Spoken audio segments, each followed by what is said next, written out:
Solo nosotros dos. ¿Qué cambió cuando te vi? Mira en lo que me convertí. Yo nunca lo decidí, solo nosotros sabemos cómo transformarlo. Seguimos siendo, no fuimos, transitamos el camino. Me convidas de tu abrigo y es que ahora siento frío si no estás conmigo.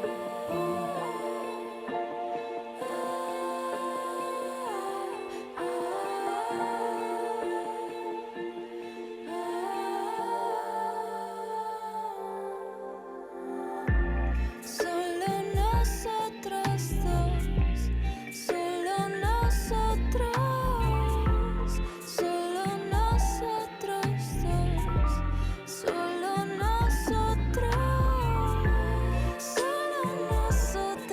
dos, solo nosotros, solo nosotros dos, solo nosotros.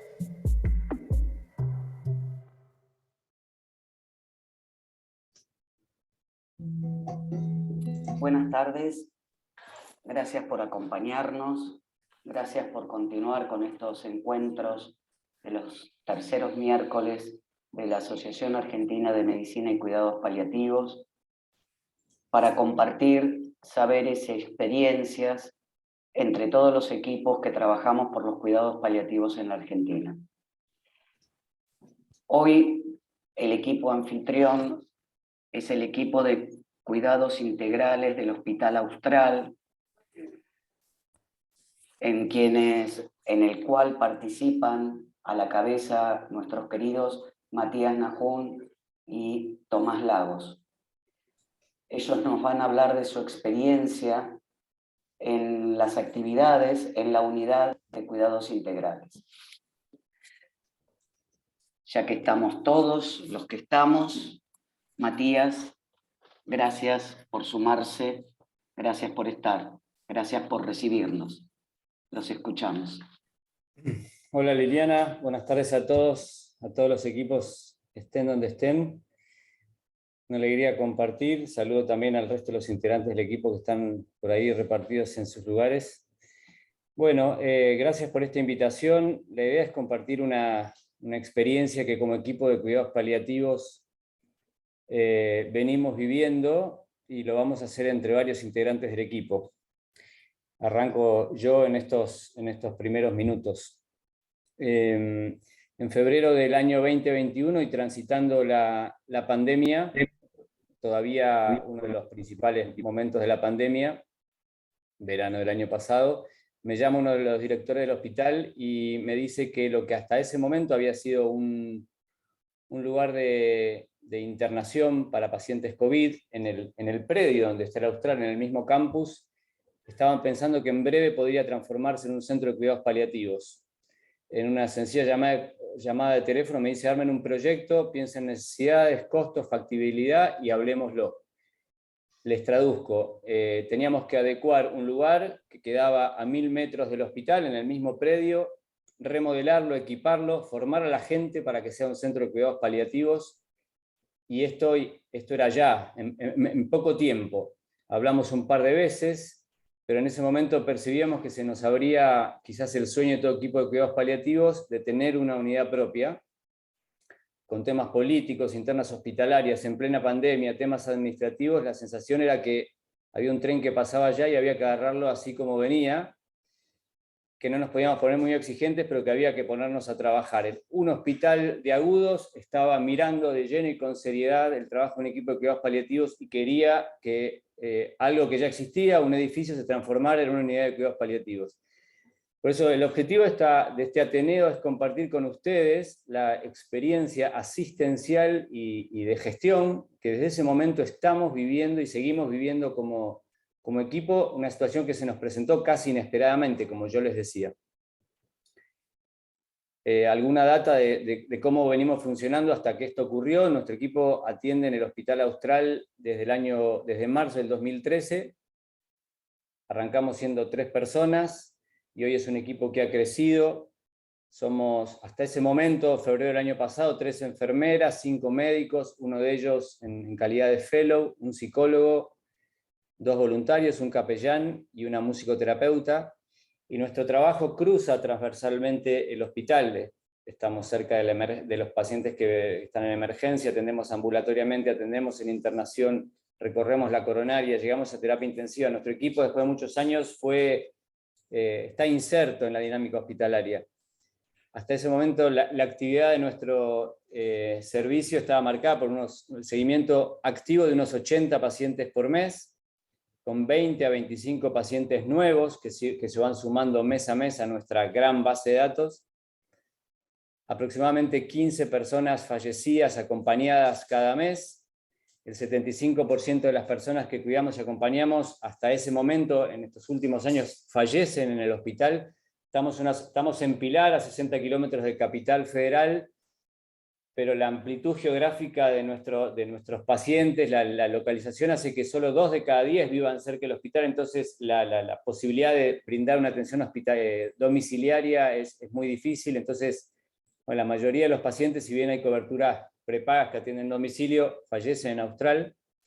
Hasta ese momento, la ocupación diaria de camas por pacientes de cuidados paliativos era de 12 camas a diario ocupadas por nuestros pacientes. Bueno, números duros simplemente que reflejan que trabajamos mucho y muy integrados en distintas áreas del hospital.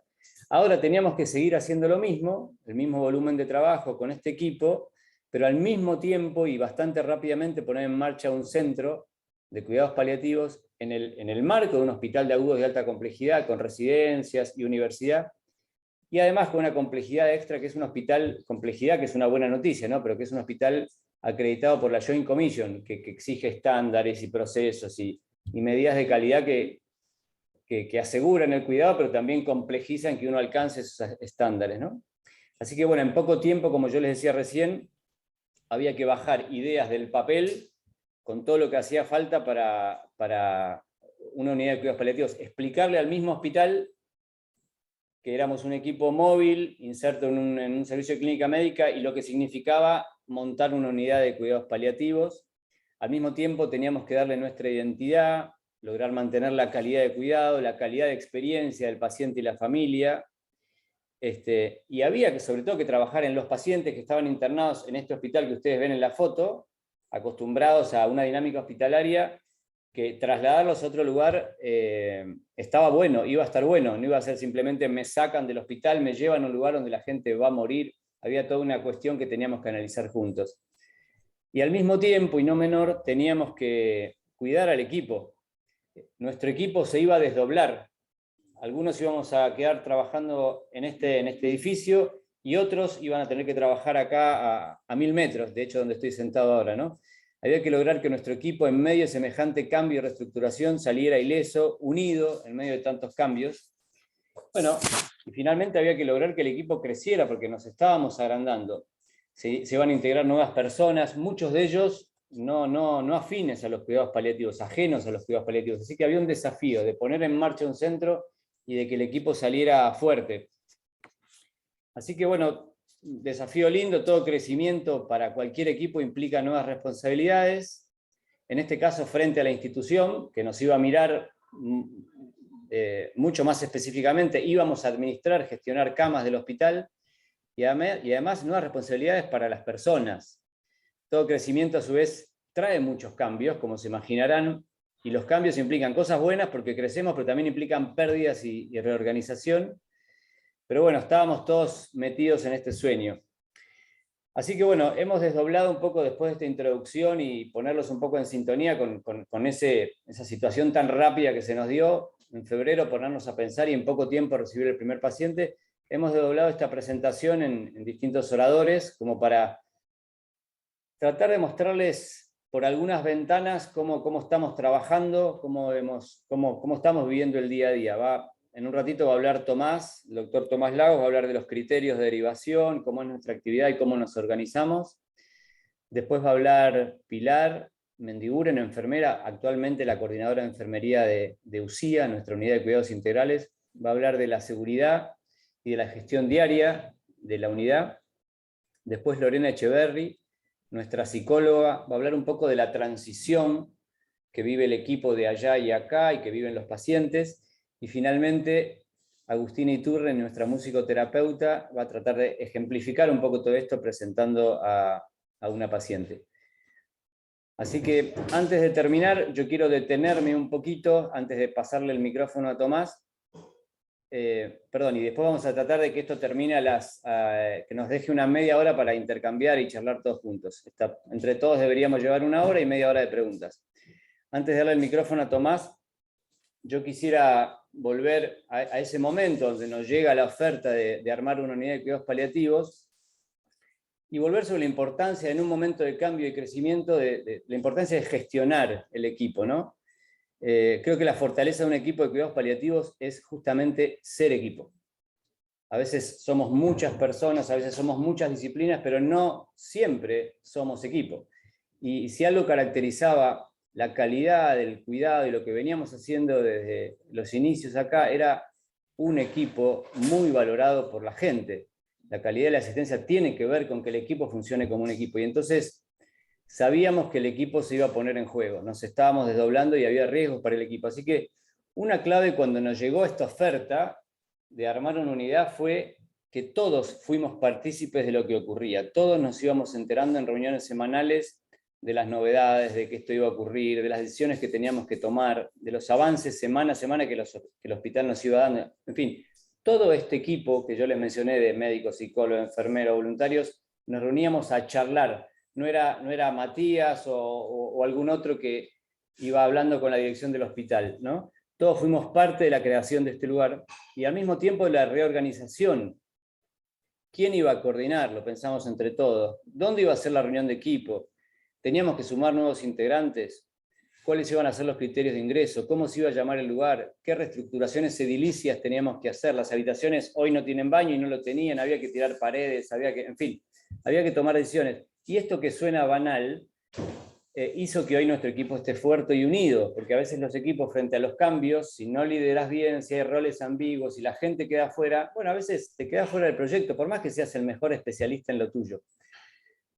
Y teníamos que pensar entre todos cómo seguiríamos funcionando en el Austral, acá en este edificio que tienen enfrente.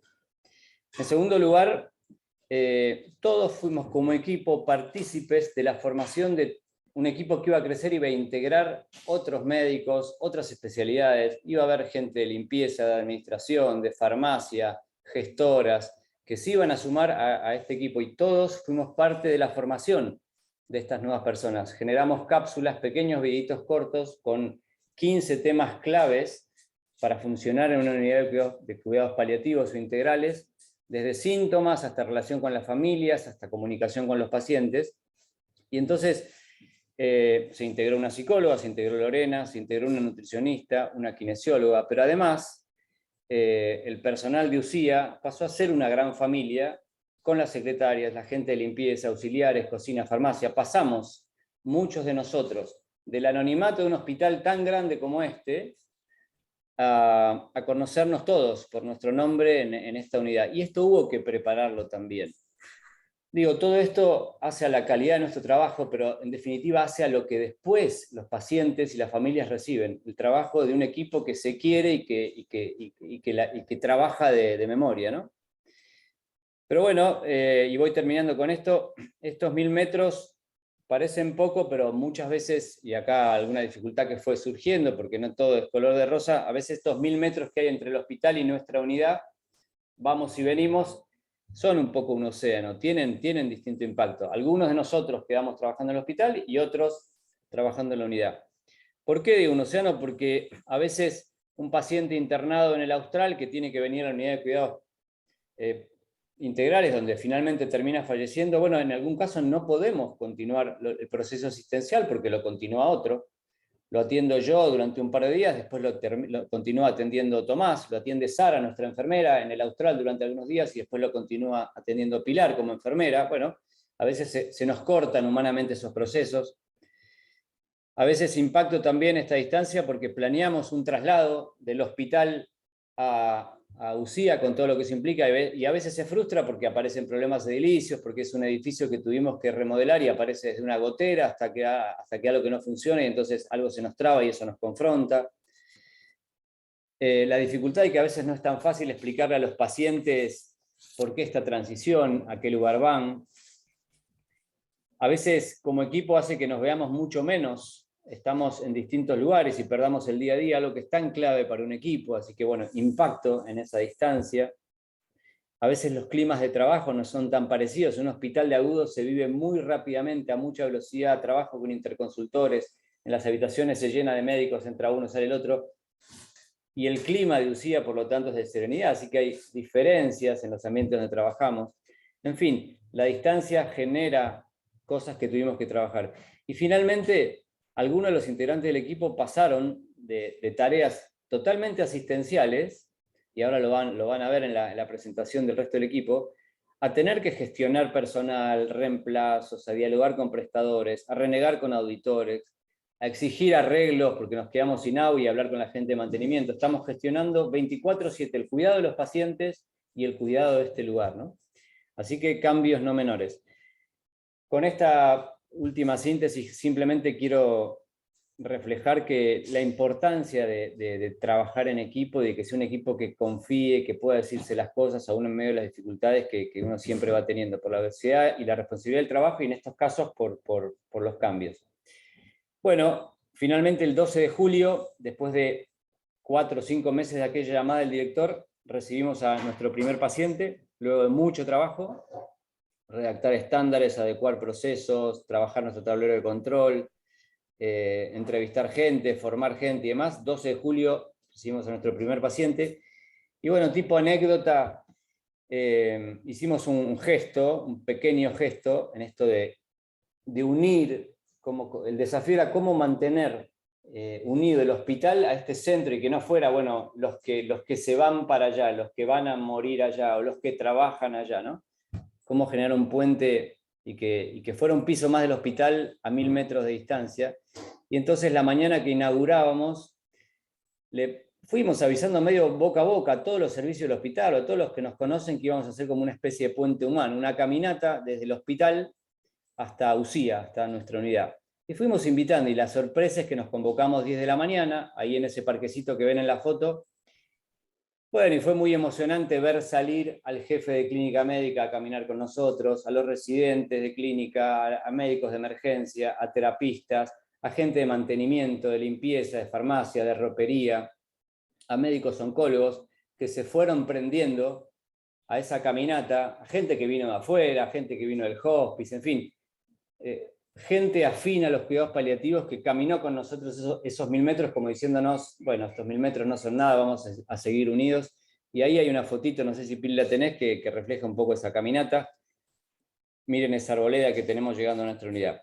Así que bueno, acá termino yo. Lo concreto es que desde ese momento ocupábamos 12 camas día en el Austral, y uno podía imaginar que como muchos iban a venir a nuestra unidad, las camas ocupadas por nuestros pacientes en el hospital iban a ser menos, y por el contrario, no solo nuestro trabajo disminuyó en el Austral, con menos internados, sino que globalmente ha seguido creciendo. Atendemos cada vez más pacientes en el hospital y cada vez más pacientes se internan acá en la unidad. Así que a partir de ahora, después de esta introducción, la idea es compartirles cómo estamos trabajando y gestionando el día a día y bueno, las dificultades y los aprendizajes que vamos teniendo en este tiempo. Gracias. Tomás. Gracias, Mati. Bueno, ¿cómo les va? Vi a muchos amigos por ahí que se han logueado. Así que bueno, gracias por estar. me toca un poco contarles cómo, junto con Pili sobre todo, cómo vivimos la dinámica, cómo trabajamos en el día a día, esto que nos decía Mati. Para eso mostrarles este Google Maps, que nos marca un poco esa caminata. La caminata que veían en la foto toma 16 minutos. Un poquito menos, porque ahí da una vueltita que no sé a dónde va, pero más o menos eso, en 15 minutos. Que no va a ser la primera vez que van a ver esta frase en la charla, que es un poco lo que sentimos, que es esto de tan cerca y tan lejos, ¿no? Lo sentimos nosotros, los que estamos de un lado del mostrador, si bien no hay mostrador, y lo sienten los pacientes también, con todo lo bueno y todo lo quizás más difícil que tiene el hecho de un poco que seguimos estando, pero no fuimos, y los pacientes que siguen estando internados, pero se fueron del hospital, ¿no? Entonces, esa caminata que hacemos regularmente, en la cual nos cruzamos algunas liebres, unos perros callejeros que andan dando vueltas, que es caminar por el medio del campo, que de noche es la oscuridad total. Bueno, es realmente simbólica, si quieren, para ver que estamos en otro lugar, pero seguimos siendo los mismos y seguimos unidos o siendo un solo equipo, a pesar de esta, bueno, esta sucursal que tenemos. Bueno, Pili, ¿quieres pasar? Voy a tener que pedir así. Acá creo que todavía no estábamos abiertos acá, fue uno de los días, creo que fue el mismo día que caminamos. Podríamos decir que es el núcleo duro del equipo. Somos los que veníamos del UBA, y ahí los veo y veo qué poquitos que somos, porque ahora somos muchos más, como decía Matías. Y ese muchos más es haber estado en la formación de gente, haber hecho alianzas más fuertes de las que teníamos con muchos equipos. Y ese es un plus que tenemos, ¿no?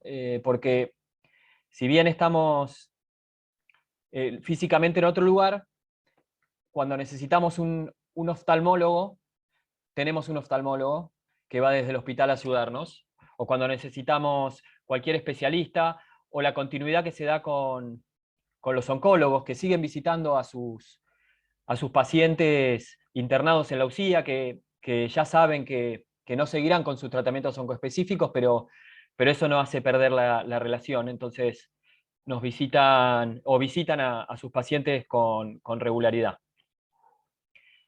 Entonces este núcleo duro ahora ha hecho como una gran inflamación alrededor, que bienvenida sea, que no le vamos a dar corticoides para eso, porque la verdad que hemos crecido y eso no ha atentado a la calidad de atención, al contrario, nos ha dado de alguna manera un upgrade.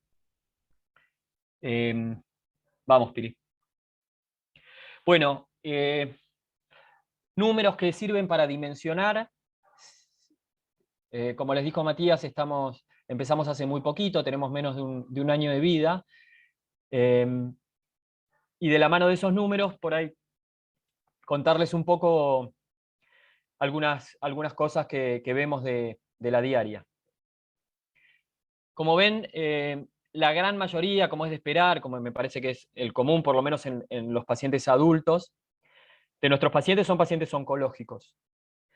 Pero no lo son todos, y cada vez el crecimiento de la brecha entre pacientes oncológicos y no oncológicos se tiende a achicar. Eso nos representa sin duda un desafío, porque nosotros, los paliativistas, nos movemos con mucha comodidad, ¿no? en el ámbito oncológico, conocemos del fin de vida, manejar y demás. Y los pacientes no oncológicos tienen muchos puntos de contacto, pero no siempre son iguales. Muchas veces los desafíos que generan, sobre todo a nivel pronóstico, es lo que a veces nos hace nos hace tener que revisar nuestros criterios de ingreso. Si bien los criterios de ingreso creo que no son rígidos, pero básicamente se imaginarán que nuestros pacientes lo que seguro tienen que tener es un poco, si son pacientes oncológicos, cerrada su etapa oncológica. Son pacientes que no van a hacer más tratamientos oncoespecíficos y que no se van a avanzar en medidas invasivas, lo que conocemos como adecuar los esfuerzos terapéuticos. Esto quiere decir que es un paciente que puede transcurrir su estadía en una internación que es de baja complejidad, ¿sí? Y no va a tener requerimiento de unidad cerrada. Fuera de eso, nosotros estamos de alguna manera capacitados para absorber cualquier eventual intercurrencia, ya sea, no sé, un paciente séptico, si hay que realizar alguna mínima intervención, paracentesis, toracocentesis, o situaciones que pueden requerir para la mejoría sintomática de nuestros pacientes. Pero tenemos que revisar y revisarnos en los criterios, sobre todo en este grupo de pacientes no oncológicos, en donde la cronicidad de alguna manera está siempre, ¿no? Esto de enfermedades que avanzan a una velocidad que no es la habitual, o pacientes que son crónicos, que requieren de los cuidados, y que quizás incluso más que un paciente con una enfermedad evolutiva, pero a riesgo de tener alguna población con un tiempo de estadía más largo.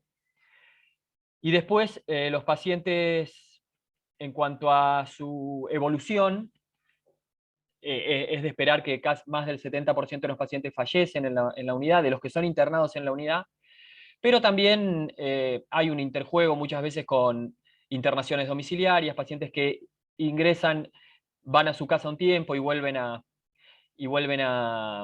internarse. Próxima, Pili.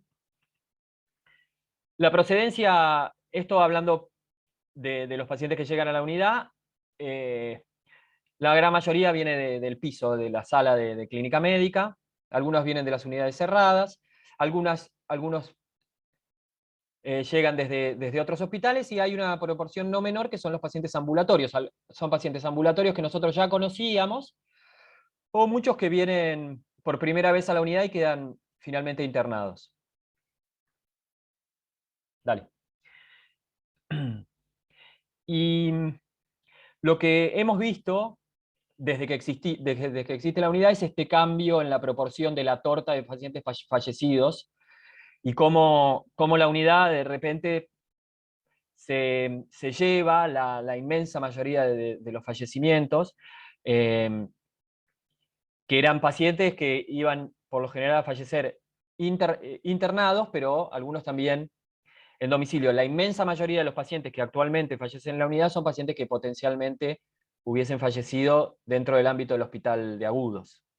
Y una proporción de aproximadamente el 10% en el domicilio. Esto también ha habido un descenso desde que existe la unidad.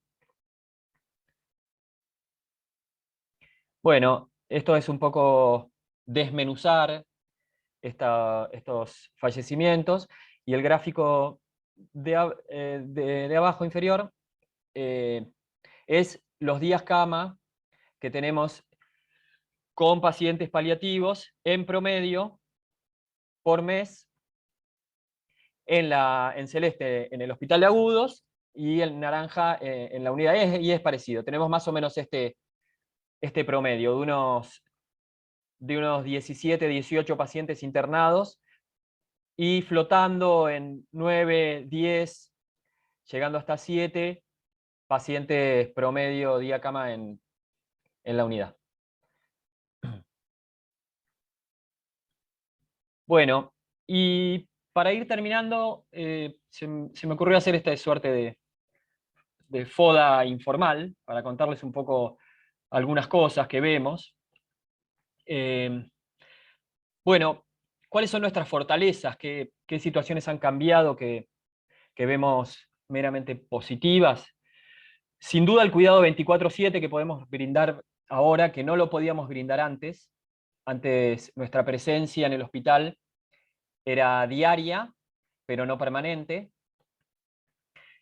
Como decía un poco Matías, hemos crecido profesionalmente todos, como equipo e individualmente cada uno, no solo en el plano asistencial, sino empezando a tener algún tipo de expertise más forzado que algunas veces que otras, pero en el ambiente de la gestión, o sobre todo en eso, en gestionar equipo.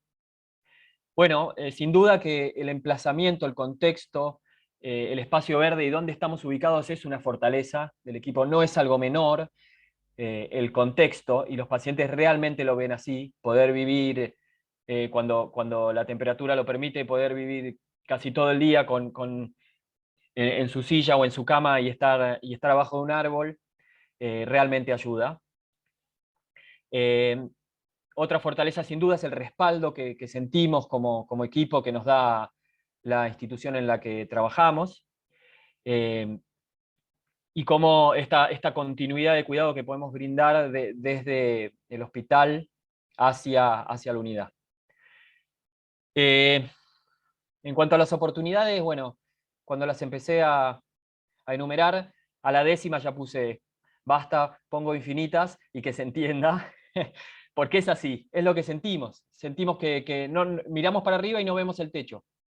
En todo ámbito, ¿sí? Y no solo en asistencial, en el ámbito docente, en el ámbito de investigación. De repente contamos con una población cerrada que nos permitiría investigar desde otro lugar. No queremos almorzarnos la cena, tenemos que ir de a poco, pero bueno, la verdad que eso es algo que nos alienta y es lo que un poco nos hace estar con tanta expectativa y esperanza del trabajar diariamente acá. Como decía Mati, no todo es color de rosas, tenemos debilidades sin duda. Una debilidad no menor es la edilicia, porque estamos ocupando un lugar que no se creó con esta finalidad, sí que la transformamos de alguna manera y la seguimos transformando, pero quizás si empezáramos poniendo los cimientos de cero, algunas cosas las haríamos diferentes. Otra debilidad que está muy relacionado con las amenazas es la ocupación. Nosotros necesitaríamos una flotabilidad en cuanto a cantidad de pacientes que por causa multifactorial, sin duda no hay una sola. Creo que una no menor es el hecho del tipo de población que manejamos, ¿no? Nuestros pacientes muchas veces no tienen la capacidad de estar en una lista de espera por días esperando una cama, porque sus situaciones hay que resolverlas en el momento, y muchas veces tenemos en un fin de semana 4 o 5 fallecidos, y eso hace que la ocupación sin duda se resienta.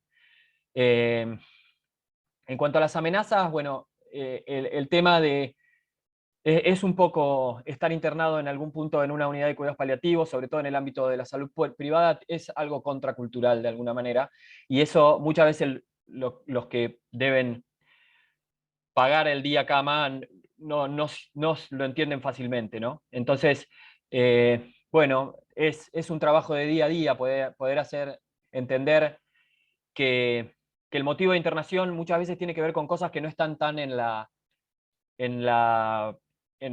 algo de un hospital de agudos, ¿no? No es que se resuelve la infección y el paciente vuelve a su casa, o muchas veces hay otros tipos de causas que ameritan y son tan importantes como cualquier otro. El recurso humano, sin duda, que es escaso y que hemos tenido, como decía Mati, que salir a formar gente para que empiece a trabajar en la unidad. Y otra amenaza es esta, que si bien por ahora la venimos surfeando, es la fragmentación que puede sufrir un equipo que está trabajando en 2 lugares. Bueno, creo que eso es todo. Ahora los voy a dejar con la continuidad de Pili, nuestra coordinadora de enfermería, para que les hable un poco de gestión y tablero de control. Adelante, Pili, el espacio es todo tuyo. Gracias.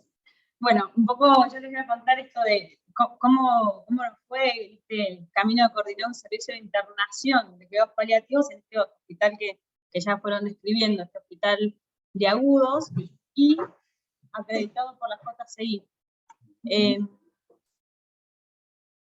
Tenemos, bueno, 13 camas disponibles que había que llenarlas. Como dijo Matías, el 12 de julio ingresó el primer paciente, pero varios estuvimos desde principios de junio acá, preparando un poco el lugar, preparándonos, pensando, escribiendo los procesos que nosotros capaz teníamos en la cabeza de caminar tantos años el hospital, pero que no los sabíamos, que no los vivíamos.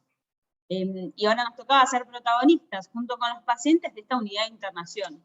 En ese tiempo fuimos a ver algunas unidades, fuimos al Hospice Buen Samaritano, en algún otro momento fuimos al CCP Baires, como para empezar a entender un poco de qué iba todo esto. Ahí para mí surgieron los primeros desafíos. Vinimos Tomás y yo, nos venimos para acá, después se sumó Lorena, como los que éramos expertos en alguna manera, teníamos experiencia en paliativos, y con muchas páginas en blanco por delante y muchas historias que acompañar, pero también con un equipo que formar. Entonces, como decía Matías, hicimos estas cápsulas en las que abarcamos muchos temas, y por suerte ahí los pacientes nos ayudaron y fueron llegando de a poco. Entonces todo el primer momento, todo el primer mes y medio o 2 meses, fue esto, ¿no? Encontrarnos, encontrar el camino que vamos a transitar, y no solo formar Tomás o los dos, a los médicos, a los enfermeros, sino a la gente de servicios generales, de limpieza, a los camareras, a las gestoras, porque todos tenían que conocer quiénes iban a ser los huéspedes. De hecho, hace un mes y pico tuvimos un impasse en lo que es la formación continua que nos pide el hospital, y varios volvieron a ver las cápsulas y pudieron ponerle nombre y apellido a un síntoma. Esto era delirium, esto era sufrimiento espiritual, cosas que habíamos hablado ya 9 meses atrás. También como parte de la gestión de UCIA, esto que decía Tomás, el 24/7, tener que garantizar el 24/7 de paliativos para los pacientes, también es un poco en lo que es la gestión del personal, acompañarlos, ¿no? A transitar esto con los pacientes, porque venimos formando gente en la atención, y por otro lado acompañándolos en un acompañar continuo. Tomás no solo mira a los médicos cómo están y hacer lo mejor que pueda para que estén bien, y yo a las enfermeras, sino que un poco Lorena, Agustina la musicoterapeuta, María José la nutricionista, Sandra la kinesióloga, estamos todos mirando un poco en equipo a todos. Natalia, me viene Natalia, que es de Servicios Generales, es la señora que limpia UCIA a la tarde. Es una chica que capaz en el hospital solo limpiaba. Hoy acá tiene un rol en el acompañamiento a los familiares, a los pacientes, tiene un vínculo que todo eso también lo tenemos que tomar nosotros como parte de lo que es la gestión del lugar. Un segundo desafío para mí fue esto, ¿no?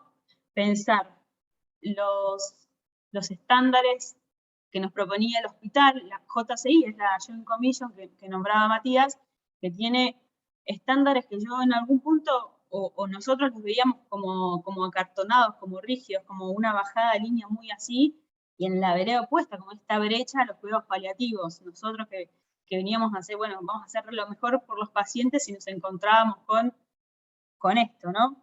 Nosotros como unidad móvil siempre fuimos los que llevamos mucha flexibilidad al resto de los equipos. Y esto fue como lo primero que, bueno, hay que escribir todo en procesos, hay que bajar todo a papel. Y también en esto de hacer camino al andar, fuimos cambiando un poco esta visión, ¿no?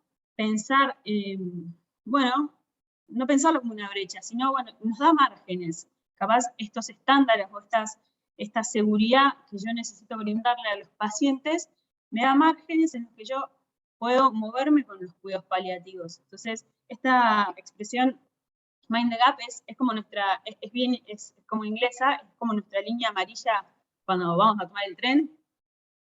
Un ojo con lo que viene, no te caigas al andén, ojo con el tren que pasa. Entonces, un poco fue aprender a decir, bueno, a ver a dónde nos lleva este tren, que eran estos estándares. La misión de los cuidados paliativos no puede no tener la calidad adentro, y la calidad tiene que estar apoyada en la seguridad. Entonces, la JCI nos pide son metas, que ahora les voy a ir contando algunas, cosas que nosotros tenemos que garantizar sí o sí para poder atender, dar cuidados seguros a los pacientes. Entonces, yo quería ir jugando con esto de la suma, ¿no? En vez de no pensar en, bueno, allá están las metas, lo rígido, y acá estamos nosotros los paliativos que tenemos al paciente como único y principal, como lo más importante. Entonces, la primera meta es la identificación correcta. ¿Qué nos pasó a nosotros? No sé si ven acá que dice Raúl, pensamos, cuando empezamos a pensar todo esto, con estos acrílicos y recibir a los pacientes con su nombre, porque sabemos que uno de los pilares también de los cuidados paliativos es el tratamiento individualizado. Yo quiero que vos, que te dicen Margot, acá seas Margot en tu casa, seas Margot acá, porque esta también es tu casa, y así los recibimos, ¿no? Y me chocó mucho una de las primeras pacientes que la camarera le fue a dejar la bandeja de comida, y la paciente acostumbrada al hospital le dice, no, mi historia clínica es tanto, y la camarera, un poco por todo el discurso más flexible que habíamos dado, dijo, no te preocupes, acá no hace falta.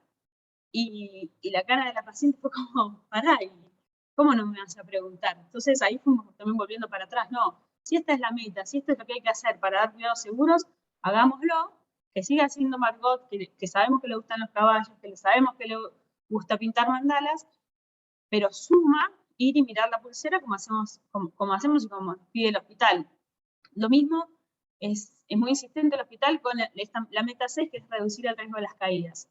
Entonces, identificamos a los pacientes con este punto azul en la puerta, en la pulsera, tomamos un montón de medidas, pero también sabemos que el beneficio que le da a los pacientes, que pueden levantarse, pasarse una silla, salir como está acá Pilita en la silla de ruedas con su acompañante a andar por el parque, o ir a las paralelas, hacer ejercicio. Entonces, un poco hemos tenido caídas, sí, hemos tenido caídas, sobre todo para los pacientes cuando van adaptándose a la pérdida de performance, cuando están, que se quieren levantar, pero todavía no asimilan que no pueden o que se caen, pero en equipo y en conjunto vamos viendo, bueno, se puede levantar, qué medidas podemos tomar como para dar cuidados seguros, pero también favoreciendo todo lo que sabemos que le hace bien a los pacientes. Otra meta muy importante es el manejo seguro de estupefacientes, que acá es una de las políticas que se mide con mayor rigurosidad. Se guarda en caja fuerte, se anota, o sea, cada gota de morfina oral que se da al paciente se anota, cada mililitro, cada ampolla y cada estupefaciente tiene una trazabilidad que se puede seguir. Entonces, esto también yo lo vi en un principio y dije, esto es una barrera tremenda, porque yo necesito el control sintomático, que es otro de nuestros pilares. Yo necesito que el paciente necesite un rescate y pueda acceder ya al rescate. Entonces, en algún momento fui flexibilizando esto, bueno, que en vez de que solo una persona tenga acceso a la caja, que vayan teniendo más. Entonces fuimos flexibilizando, pero en un momento me di cuenta que no, si lo seguro es que una persona lo tenga, como es UCIA, ustedes, capaz no lo contamos, hay 9 camas abajo, que hay un hall y las 9 camas como en herradura. Entonces, es muy fácil acceder a todo, porque el oficina de enfermería está en el medio.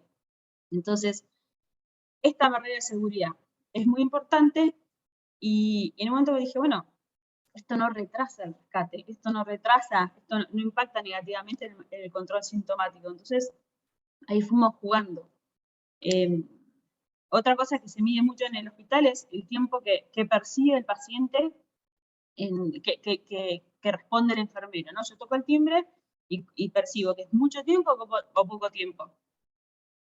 Es una casa, y la disposición que tiene UCIA hace que sea muy fácil que el paciente toque el timbre y siempre hay alguien. Siempre hay alguien en alguna habitación, siempre hay alguien que puede ir. Entonces, el paciente necesita un rescate y el rescate ya. No hay márgenes de tiempo. Y por otro lado, también está el 24/7 que decía Tomás. Lo que nos brinda UCIA hoy y algo que le brinda a los pacientes es que hay un paciente con dolor y si no se puede le da un rescate. Si Tomás y yo no estamos acá, todo el equipo sabe que levanta el teléfono y se controla inmediatamente el síntoma porque estamos ahí. Y la última meta que quería contarles es, proponen disminuir el riesgo de infecciones asociadas al cuidado de la salud. Y acá tuvimos 2 incorporaciones muy importantes en el equipo, que fueron Majo, la nutricionista, y Sandra, la kinesióloga, que día a día adaptan las dietas. Acá esto es, yo lo veo y no me gusta, pero es una magdalena mojada en té y triturada, que es como le gusta a un paciente. Entonces, cómo van adecuando las dietas y cómo va Sandra jugando con la rehabilitación de la deglución, permite que, salvo que el sensorio del paciente no lo permita, hasta ese momento los pacientes comen lo que quieren, comen lo que pueden, y siempre con un trabajo conjunto pensando en la seguridad y que no se aspiren. Y para ir cerrando, todo esto no queda en el aire. Esto se mide y va a un tablero de control. ¿Cómo armamos nosotros el tablero de control? Pensamos en riesgos, o sea, ¿qué de todo lo que hacemos es un riesgo? Yo les puse acá como ejemplo esto, ¿no? El mal manejo del dolor. ¿Con qué frecuencia, nos preguntamos, puede aparecer? Y alto. ¿Qué gravedad tiene? No tiene capaz impacto en lo que es seguridad, pero sí en cómo lo vive el paciente. ¿Cuánto tardo yo en detectarlo? Nada, porque el paciente me toca el timbre y ya estoy. Entonces, con eso calculamos un riesgo, vemos qué barreras implementamos y cómo hacemos para hacer el seguimiento. Y a modo de foto, les muestro, entonces, este es nuestro panel, que se llaman como semáforos, y se van poniendo las métricas que nosotros queremos, las metas que nosotros nos proponemos ya, y vamos viendo, ¿no? El rojo es que necesitamos mejorarlo, verde estamos bien, y hay algunos amarillos que estamos ahí.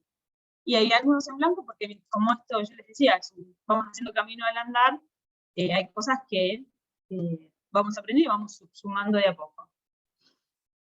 Y en este camino nos seguimos preguntando y nos vamos a seguir preguntando y van a seguir apareciendo cosas para ir moviendo estos márgenes, ¿no? ¿Dónde nos movemos para brindar cuidados de calidad?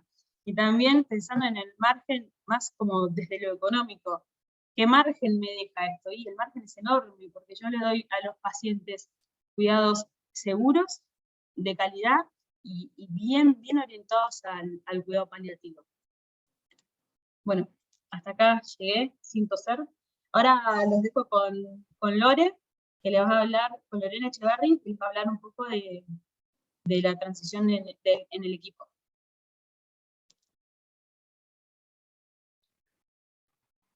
¿Pasás, Pili? Ahí está. Bueno, buenas tardes a todos. Volvemos a la frase de Tomás, tan cerca y tan lejos, porque cuando pensamos en transición, o a lo que apuntamos cuando hablamos de transición, es justamente en todo ese proceso que implica dejar el hospital grande para ir al centro de cuidados paliativos. Y todo eso es un proceso que va a tener impacto tanto en el paciente, como en la familia, como en el equipo también.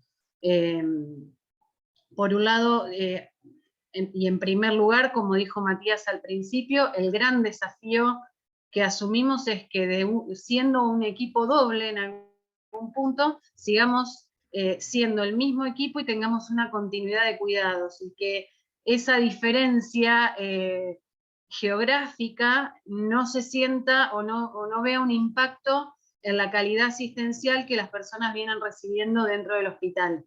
Ya de por sí, el hecho de dejar el hospital y de ir a UCIA, para quien no lo conoce, para quien está viviendo un momento en su vida difícil y nuevo, desconocido, genera muchísima incertidumbre. Para el equipo es todo un desafío reducir el impacto que va a tener esa incertidumbre. Entonces, la idea es contarles un poquito cómo trabajamos en esa transición. Pili, ¿pasás la diapo? Bueno, por un lado, pensar en esto implica quizá analizarlo como es un proceso de admisión, ¿no? Aquí ya tenemos pacientes que conocemos, que fueron admitidos una vez, pero tal vez tenemos que repensar la admisión para ver si ese paciente es o no para UCIA. Entonces, veamos un poquito qué va a implicar ofrecerle a un paciente o a un familiar llevar a su ser querido a este centro de cuidados paliativos. Bueno, como les decía recién, en primer lugar, incertidumbre. Es algo desconocido. Y si bien nosotros estamos convencidos de que es algo bueno, para la gente no dejan de aparecer dudas. ¿Cómo me sacan de este hospital con prestigio grande a este lugar nuevo que yo no sé qué es? ¿Es lo mismo? ¿No es lo mismo? Bueno, infinitas preguntas que aparte vienen en un momento muy especial. ¿Por qué? Porque,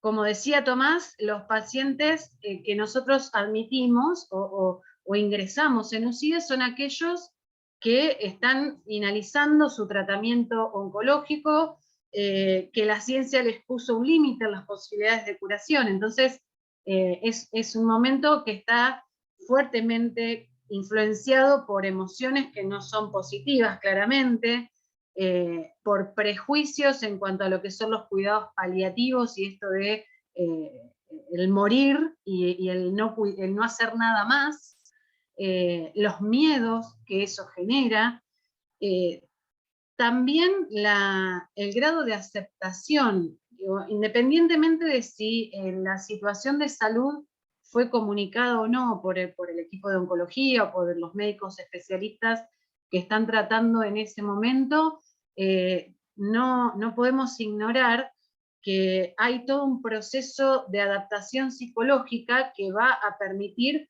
mayor o menor aceptación de esa situación de salud que es la enfermedad avanzada y la posibilidad de morir como una realidad próxima. Entonces, aceptar eso viene fuertemente cargado y cuando no se aceptó aún más, y eso no implica que un límite para ingresar a UCIA, pero sí mucho más trabajo por parte del equipo, sobre todo el equipo que está dentro del hospital, que es el que va a ofrecer y va a ser el puente para pasar a la unidad de cuidados integrales.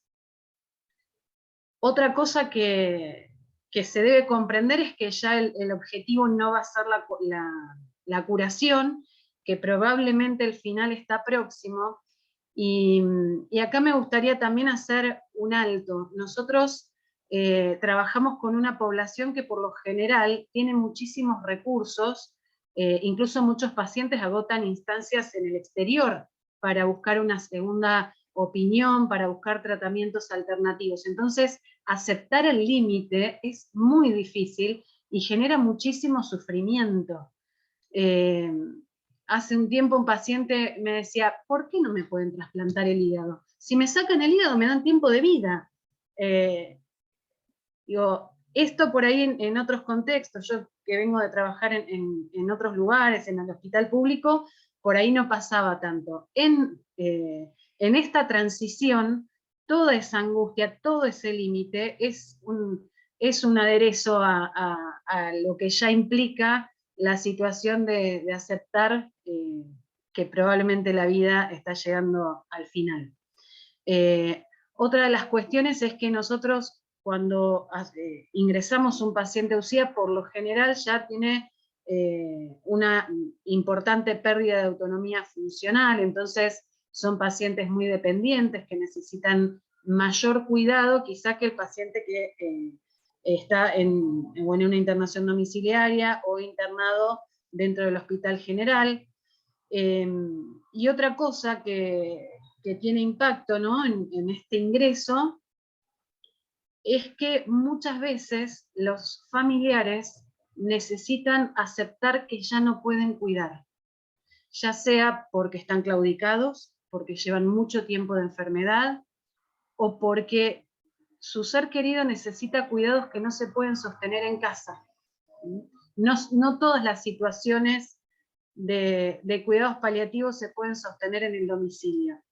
El poder aceptar que estamos cansados, que no podemos más, que aún teniendo la posibilidad de internarlo, tal vez no me da el cuerpo para seguir quedándome de noche y estar 24 horas al lado de mi familiar, es algo que puede llegar a generar también culpas. Entonces, nosotros recibimos también familias muy agotadas, que vienen de largos procesos de enfermedad, cuidando mucho, y cuando llegan a ese momento, tal vez no tengan la fortaleza o la energía suficiente para seguir cuidando como lo venían haciendo. El poder aceptarlo y poder dejarnos como equipo que los ayudemos, también es todo un desafío en el ingreso a UCIA. A veces les cuesta aceptar delegar el cuidado, por ejemplo, a la enfermera. Pili, la siguiente.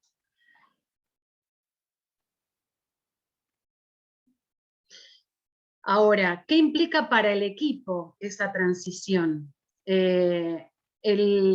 La transición tiene responsabilidades compartidas y repartidas. Por un lado, del lado de Hospital Austral, el subequipo de Hospital Austral está siempre a la pesca, está siempre buscando detectar cuál es el paciente que es candidato, y ya cuando detecta que es un posible candidato a pasar a la unidad de cuidados integrales, lo va presentando como un posible candidato, y de hecho, si revisamos el chat del equipo, todas las mañanas se habla de esos candidatos o de esos potenciales pacientes para UCIA. Esto va de la mano de la elección del plan de cuidado y también de un proceso de toma de decisiones. ¿Por qué? Porque, como decíamos, si son pacientes que están dejando su tratamiento oncoespecífico, por ejemplo, todo el proceso de toma de decisiones tiene que poder resolverse antes de pasar a UCIA, y eso trabajarse con la familia también. Y esto es un enorme desafío para el equipo que funciona dentro del hospital, asegurar que ese proceso de toma de decisiones esté cerrado, como para no generar después fricciones o falsas expectativas en los familiares, ¿no? O problemas, porque por ahí puede ocurrir que una familia o no termine de entender o tengan otras expectativas, y cuando llegan a UCIA se encuentran con una asistencia que no van a recibir. Este proceso también de selección y de preparación va de la mano de tener una o varias entrevistas con el paciente y la familia. Esas entrevistas suelen dividirse en partes. Por un lado, la presentación de UCIA, que la hace el equipo que está dentro del hospital, pero por otro, muchas veces, para que las familias estén seguras, lo que se hace es invitar al familiar, o a veces cuando el paciente se puede trasladar también, ir a conocer, ver qué les parece, que lo puedan ver con sus propios ojos. Esto reduce mucho el nivel de incertidumbre que yo les contaba que generaba la invitación a ir a otra parte del hospital que está a 1000 metros. Mientras tanto, vamos preparando la llegada, como, bueno, a través del intercambio de información se va presentando ese paciente. Cuando ya sabemos que va a venir, nos vamos interiorizando en cuáles son sus problemáticas, cuáles son sus síntomas, en ver en qué habitación lo vamos a ubicar, cuál es la composición familiar, ¿sí? Tratamos de que para el momento en que el paciente llega a UCIA ya lo conozcamos de alguna manera, aunque no lo conozcamos de manera personal. Y esto implica un trabajo conjunto de las dos partes, de los dos subequipos, ¿sí? Bien, y finalmente, una vez que se preparó la llegada, que a veces hace mucho ruido esa llegada porque o se da antes de tiempo, o tardó de más, o no estaba la farmacia lista, o no llegamos a desocupar la habitación y tienen que esperar, o el paciente llega solo y la familia quedó en el hospital esperando otra cosa.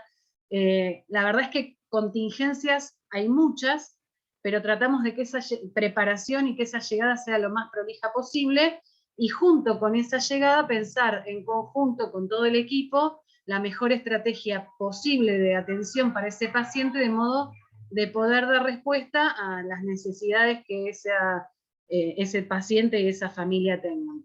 Pili, la siguiente, por favor. Entonces, ¿qué objetivos nos proponemos? Bueno, que tengamos el mejor intercambio de información posible, ¿sí? No solo entre el equipo, sino también entre paciente y cuidador,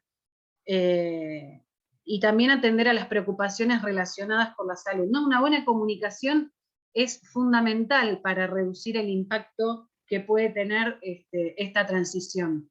Y acá me parece importante hacer un alto.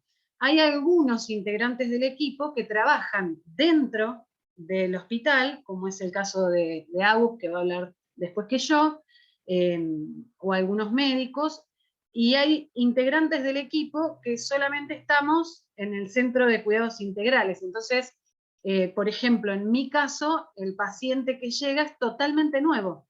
¿Qué va a implicar para mí, por ejemplo? Bueno, articular muchísimo con el psicólogo que está dentro del hospital para poder conocer, para no tampoco volver a hacer preguntas o volver a trabajar cosas que ya fueron trabajadas, porque esto hace que se pierda la mirada de continuidad, ¿no? Si todos preguntamos siempre lo mismo, si las cosas se trabajan 2 veces y le hacemos repetir la historia al paciente, entonces no somos cuidados continuos. El poder comunicarnos, el poder saber es fundamental. Usamos un montón de estrategias de comunicación o de formas de comunicación, porque justamente el hecho de no estar todos en un mismo lugar geográfico hace que tengamos que implementar distintas instancias. Bueno, yo creo que una fundamental hoy por hoy es el grupo de WhatsApp. Hay reuniones de equipo que se hacen en forma semanal, y no lo anotamos acá, pero un recurso que nos ha estado ayudando bastante en el último tiempo también ha sido el Zoom. Cuando necesitamos una reunión para trabajar un tema específico, tenga que ver o no con pacientes, muchas veces pueden ser por un tema de investigación o la lectura de un artículo o un proyecto o la preparación de este Ateneo, por ejemplo, optimizamos y nos reunimos por Zoom. Por suerte la pandemia nos dejó un montón de recursos que hacen que la virtualidad no sea algo tan lejano, y lo podamos usar en favor de reducir esa distancia entre las dos partes del equipo. Y bueno, por otro lado, la historia clínica electrónica, que no siempre lo usamos de manera óptima, pero es un recurso. Como les decía hace un ratito, la toma de decisiones en cuestiones médicas y el plan de cuidado, consensuar eso y que esté resuelto es fundamental. Esto ha sido uno de los mayores ruidos que hemos tenido a veces en las derivaciones y en el trabajo diario. Y por supuesto seguir teniendo una relación terapéutica de calidad lo menos fragmentada posible. Pili, la siguiente. Entonces, les decía, nos encontramos con algunas dificultades en este intento de dar continuidad, cuando en realidad es objetiva la distancia, ¿no? Por un lado, los desacuerdos en los criterios de derivación. No siempre que desde el equipo que está dentro o desde algunas especialidades médicas que no son parte del equipo de cuidados integrales se considera que un paciente es candidato a UCIA, desde la otra parte del equipo se considera lo mismo. Y esto a veces genera algunas idas y vueltas hasta poder ordenar un poco la situación. Y en esos casos a veces preferimos esperar un poquito y terminar de trabajar la situación. Ya hemos visto algunas veces que cuando apuramos las cosas se nos ha generado algún tipo de dificultad en el recibimiento del paciente sobre todo. Otra dificultad que suele que ocurrió básicamente en este desdoblamiento del equipo tiene que ver con que hoy por hoy hay algunos integrantes del equipo que están sobrecargados. Por ejemplo, en el equipo que está dentro del hospital perdieron 2 integrantes claves, ¿no? Tomás y Pilar eran ejes dentro del servicio que funciona dentro del hospital. Entonces, hoy que ellos estén 100% dedicados a la unidad de cuidados integrales, hace, por ejemplo, que Matías tenga que estar en muchos más temas, que Pierina tenga que estar corriendo, o Jessica corriendo dentro del hospital, más de lo que corrían antes. ¿Por qué? Porque, como dijo Matías, el número de pacientes no bajó y por el contrario, aumentó. Entonces, si bien esto es un crecimiento enorme, hay algunos integrantes del equipo que se están esforzando más que antes. O por ejemplo, en el caso de Pili, que su tarea era el acompañamiento dentro del hospital, pero que no tenía la carga de gestionar todo un equipo de enfermería que funciona 7x24, bueno, para ella ese nivel de responsabilidad hoy por hoy es una carga mayor. Y otra cosa que se presenta como dificultad es que quienes no estamos en los dos lados, en algún punto desconocemos la realidad del otro adentro del equipo, ¿sí? Por más empáticos que seamos, por más que nos comuniquemos, no sabemos cómo es estar del otro lado o qué se está viviendo del otro lado del todo. Lo sabemos a través del relato de nuestros compañeros. Esto también a veces hace que nos exijamos un poquito de más entre nosotros o que por ahí nos hagamos reclamos, no graves por supuesto, pero que a veces están. Pasamos a la siguiente, Pili. Entonces, para no pensarlos como problemas, sino como desafíos en los que tenemos que trabajar todos los días, bueno, por un lado está el tema de los integrantes nuevos que no tienen formación o que recién ahora se van formando en cuidados paliativos. El poder trabajar en estas cápsulas, en la comunicación, el poder ir formando in situ y no perder de vista que esto es parte de nuestra tarea cotidiana, es lo que necesitamos hacer para poder mantener la identidad como equipo y la calidad en la atención. La identidad me refiero a seguir siendo un único equipo, ¿sí? Aunque seamos en lo diario y en la práctica casi 2, ¿no? Con algunos miembros compartidos.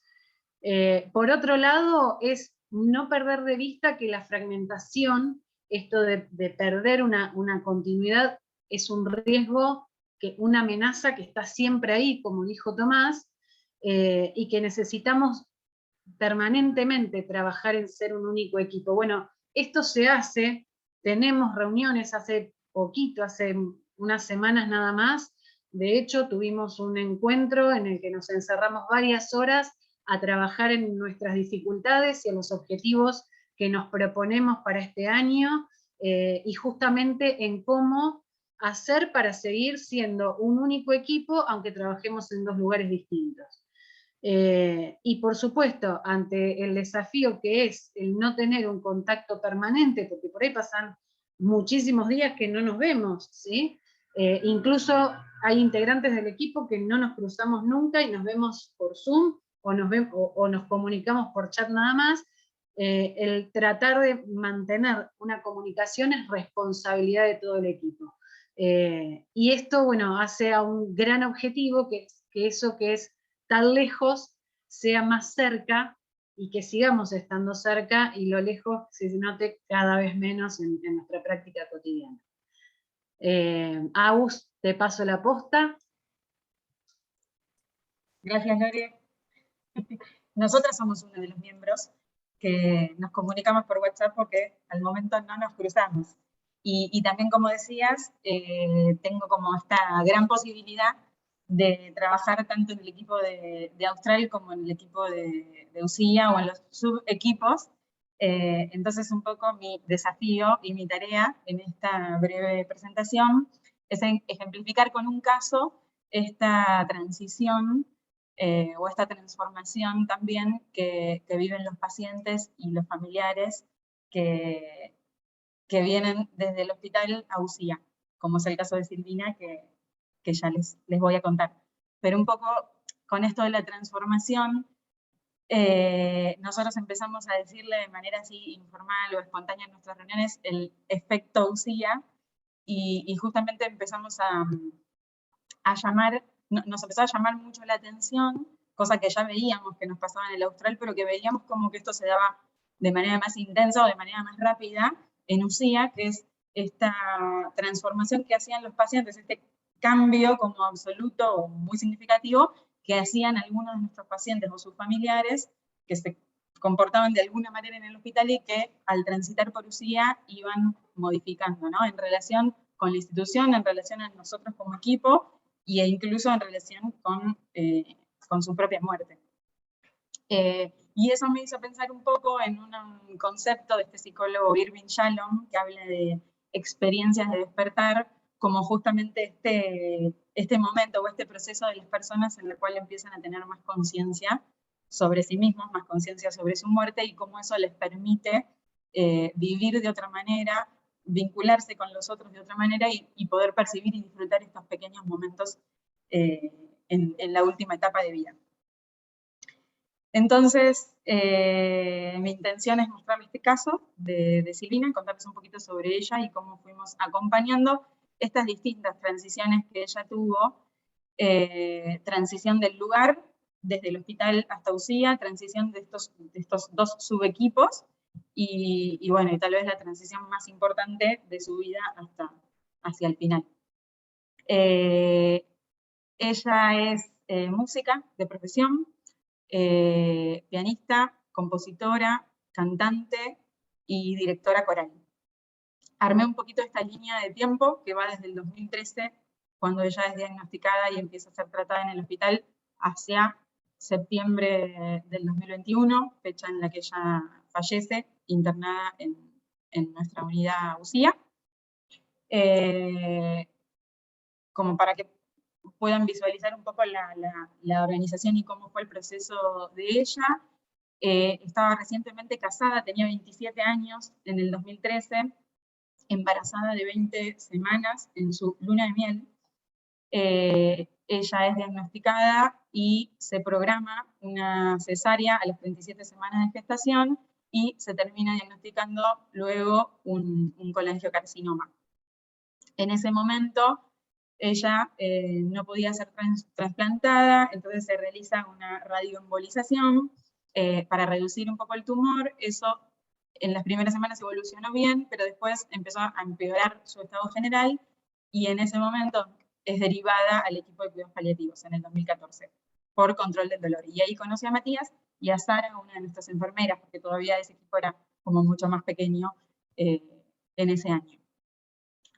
Tiempo después, mejora su estado, logra llegar al trasplante de hígado y vuelve a reaparecer la enfermedad a los 2 años después, y esto implica un reemplazo de ambas caderas, quimioterapia y debilidad progresiva y avance de la enfermedad. Lo cual esto lleva a, en el 2021, en mayo del 2021, vuelve a tomar contacto con el equipo y hace una consulta con el equipo de cuidados paliativos, y ahí terminamos de conocerla todo el equipo dentro del Hospital Austral. Ella en ese momento tiene varias internaciones, oncología le propone hacer una quimioterapia y ella en ese momento pide o rechaza el tratamiento. Entonces tiene varias internaciones en el Hospital Austral, se va a su casa, continúan los cuidados en su casa, bastante difíciles, y es internada en UCIA en agosto, una noche, 21 horas, así un poco de emergencia. La idea era programar su internación para esa tarde, pero bueno, a ella también le costaba bastante tomar la decisión de internarse, y termina internándose con muchas náuseas y vómitos en su domicilio, y termina internándose esa noche en UCIA, y pasa su última etapa de vida hasta septiembre del año pasado, del 2021. Esta línea de tiempo lo que no muestra es cómo ella, de qué manera ella fue atravesando todos esos años.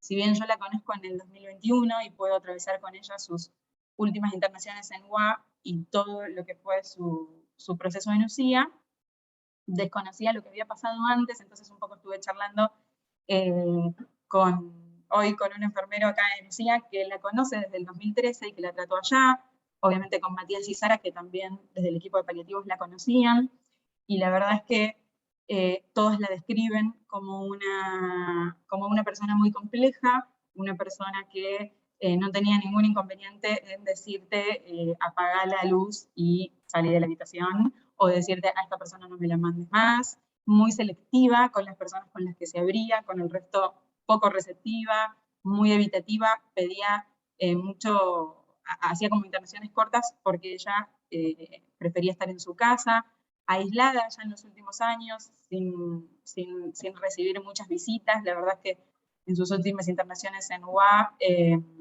ella por lo general estaba solo con un acompañante que era su padre, y cuando iba a casa trataba de sostenerlo hasta el último momento y venía cuando ya se internaba, cuando ya no había otra opción. Entonces de ella, Silvina, lo que vemos y lo que un poco transmitimos para el equipo de UCIA al momento de que se toma la decisión de que ella se iba a internar en UCIA, era esto, ¿no? Como que nosotros fuimos adelantando el equipo UCIA, miren que va una persona que es compleja, que tiene estas características, como, bueno, con pie de plomo, haciendo todos estos comentarios, y bueno, y el feedback que tenemos de quienes la habían visto en UCIA sus primeros días, era completamente diferente, era como, no, esta persona es muy amorosa, esta persona es un sol, nos pidió muy significativo que al otro día de haberse internado, ella dice, este es mi lugar, yo me quiero quedar, me puedo quedar. Después se pasó toda su internación preocupada porque la obra social le cubra estar, porque ese era el lugar en donde ella se sentía cómoda, ¿no? Y de alguna manera, y como fuimos hablando creo que como se fue mencionando durante todo el Ateneo, ¿no? Todas las posibilidades que ofrece UCIA, que no solo ofrece UCIA, porque ella ya era una paciente nuestra, que por supuesto tenía ganado una confianza y un vínculo con el equipo que no se pierde, y que en eso hay continuidad, no solo con quienes ella ya conocía y siguió viendo en UCIA, sino con quienes no conocía, pero que sabía que eran parte del mismo equipo. Esa confianza que también tienen los pacientes en el equipo, más allá de las personas. Y también, bueno, UCIA como esa posibilidad y ese escenario que posibilitó un montón de cuestiones de agosto hasta septiembre en su internación en UCIA, como que fue una paciente con muchísimas visitas, que fue una paciente que tuvo muchas posibilidades de despedidas. No fue una paciente fácil, las visitas muchas veces nuestras seguían siendo difíciles, por eso me parecía importante relatar este caso, más allá de todo el cambio que pudo hacer ella. También muchas veces era una paciente que no era tan fácil de acompañar por toda la complejidad de su personalidad. Entonces creo que más valor tiene todo lo que ella pudo ir logrando, y eventos que se han dado, ¿no? Como charlas muy difíciles con su hijo, que en ese entonces ya tenía 5 años, un viaje que ella pidió hacer, de ir a la costa por última vez, a la playa con su hijo, y pudo hacerlo y volver a UCIA, un libro que en realidad no llegó a escribir, pero sí a pensar, y que un poco nos dejó como legado a nosotros la tarea de escribir en ese libro cómo la habíamos conocido a ella, porque su idea era dejar ese libro a su hijo. Entonces quienes pasamos por UCIA y familias y amigos que venían a visitarla, fuimos escribiendo alguna anécdota que teníamos con ella para que se lo quedara a su hijo, ¿no? Y bueno, y no menos importante, un concierto, un evento, ¿no? Como les contaba, ella de profesión, música profesional, entonces tenía, más allá de sus amigos y de su familia, un entorno muy importante de músicos, de compañeros, de orquestas, de coros, que en la últimas 2 semanas de vida, espontáneamente quisieron coorganizar junto con nosotros un concierto para ella, que indefectiblemente también terminó siendo para para el resto de los pacientes internados en UCI, así lo pensamos. Y bueno, y en este punto quisiera darme la licencia de leerles algo que escribí, ¿no? Como si hiciéramos una lupa solo sobre ese concierto. Me gustaría leer algo que escribí sobre ese recorte, sobre esa escena. Me gustaría compartirlo, así que voy a dejar de compartir pantalla para que nos veamos. Lo voy a leer. Me parecía que para terminar de describirla a ella, no bastaba solo con esta como descripción cronológica de todo lo que había pasado, sino que creo que ella se merece algo distinto, algo más creativo, y lo que me surgió fue esto que les voy a leer, que titulé Gracias o de nada. Agosto del 2021, sol de mediodía. Nuestra unidad de cuidados integrales, UCIA, aún con la pintura fresca y poco más de un mes de vida. Una persona acostada a 45 grados, moviendo cada dedo de sus dos manos, con precisión y técnica, guiando los instrumentos y voces de más de 30 personas. Una nena crea burbujas al ritmo de Somewhere Over the Rainbow, mientras otras 50 personas no pueden creer lo que sucede. Hay tantos barbijos como presentes. Fuera de ese parque han dejado de existir los eventos sociales. Un torneo de fútbol completa las canchas del predio, aunque sin estorbar el ambiente de repleta intimidad que se vive en la entrada de nuestro centro. Así da gusto enfermarse, se escucha decir a un paciente que decidió salir a disfrutar del concierto. El día anterior había dirigido la Sinfónica Nacional, pero ese día él, quien había sido su maestro, tenía un público aún más exigente. Muchas voces sonando en simultáneo interpretan desde Juan Luis Guerra hasta Händel. Ella sigue dirigiendo. Solo basta una mirada y todo se mueve a su compás. ¿Qué, quiénes y cuándo se toca? Todos tememos equivocarnos. Sabemos que ella lo va a notar. Toda la vida tiene música hoy. Así llamamos el evento. Frase spinettiana que nos aseguraba que mientras sonara la música, la muerte se tomaría un descanso. No tendría lugar ese día. Llegó el momento del aleluya que marcaba el cierre de la velada. Se escucharon voces de todo tipo, los músicos, los familiares y amigos, otros pacientes, los trabajadores y hasta las familias de los trabajadores, porque ese día también nuestras familias pudieron vivir lo que implica la experiencia UCIA. Al terminarse la música, cada persona aprovechó para saludar a la agasajada. Fin de fiesta. Parecía la terminación de un cumpleaños, un casamiento, al fin y al cabo una celebración, aunque con un inminente sabor a despedida. Ya cansada, su cuerpo le pide entrar a la habitación. Mientras movilizamos la cama por el pasillo junto con la enfermera, yo imagino la conversación que tendremos a solas. Quería saberlo todo, que pudiera contarme lo maravillosa que había sido su tarde y expresarme su completo agradecimiento. Agradecimiento que daría sentido a los 160 kilómetros, cientos de mensajes, audios y demás preparativos de un domingo. Todo parte de ese plus que suele requerir el mundo paliativo. Se trabaron las ruedas de su cama y me senté al borde, esperando ansiosamente cualquier comentario a la altura. Cuando de pronto, frunciendo sus cejas, me miró y dijo, ¿y pudiste hacer contactos? Sinceramente, no recuerdo qué le respondí, pero sí recuerdo que eso fue lo único que escuché de ella esa tarde. Desconcertada, manejé los 80 kilómetros de vuelta a casa, repasando cada faceta de su personalidad. Receptiva y selectiva, alegre y obstinada, espontánea y analítica, divertida y extremadamente perfeccionista, luchadora y exigente. Recordé infinidad de escenas que ilustraban cada una de estas características y más. Recordé también lo difícil que era entrar a su habitación, a veces, así como también lo maravillosos que fueron algunos de nuestros encuentros. Me preguntaba si en el pasillo del tercero todavía resonarían sus canciones. Aún me pregunto, ¿qué me había querido decir con esa frase? Repaso la escena en mi mente una y otra vez. Si fuese una película, sentiría pena por la terapeuta que fue en busca de un gracias y se llevó un de nada. La protagonista sabía que le acababa de regalar a ella una escena que no olvidaría jamás.